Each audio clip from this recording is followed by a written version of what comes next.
The shortest and longest flights from Chicago. The longest flight, Chicago to Hong Kong. The average flight duration is 15 to 16 hours, covering an approximate distance of 7,110 miles 12 VC and 250 kilometers.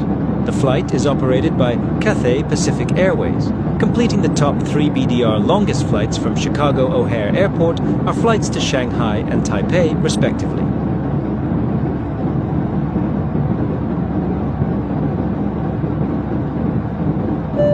The shortest flight, Chicago to Milwaukee.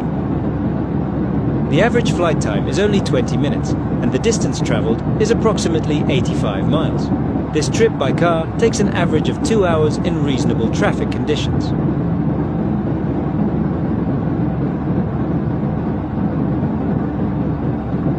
Would you fly or drive this route?